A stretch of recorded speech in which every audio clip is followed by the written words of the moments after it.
لیکن آپ دیکھیں انسان جتنا مالدار ہوتا چلا جائے گا اسی قدر بے سکون ہوتا چلا جائے گا،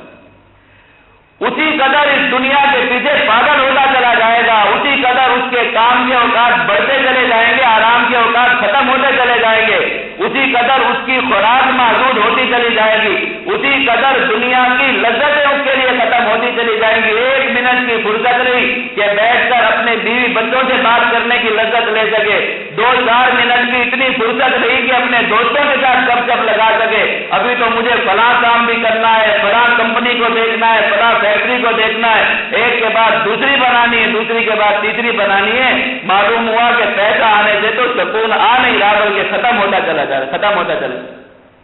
اور ایک وقت ایسا آ رہا ہے کہ گولیاں کھائے بغیر سو نہیں سکتے، اور ایک وقت ایسا آ رہا ہے کہ اس پیسے کو محفوظ رکھنے کے لیے اتنا پیسہ خرچ کرنا پڑ رہا ہے جتنا ایک عام آدمی کو ساری زندگی گزارنے کے لیے کافی ہو جائے۔ معلوم ہوا کہ پیسے کے اندر سکون نہیں،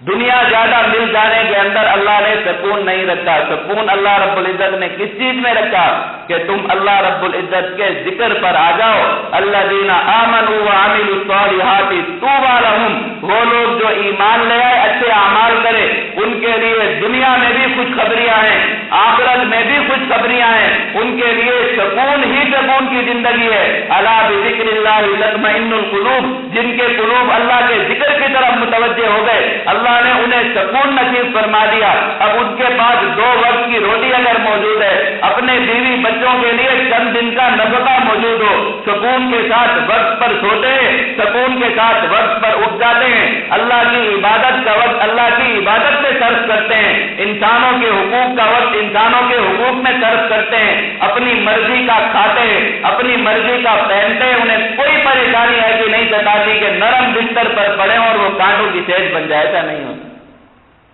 ہاں یہ سب کچھ ہے ان کے لیے، لہم البشریٰ فی الحیات الدنیا وفی الآخرہ، دنیا میں بھی ایسے لوگوں کے لیے خوشخبری، آخرت میں بھی ایسے لوگوں کے لیے خوشخبری۔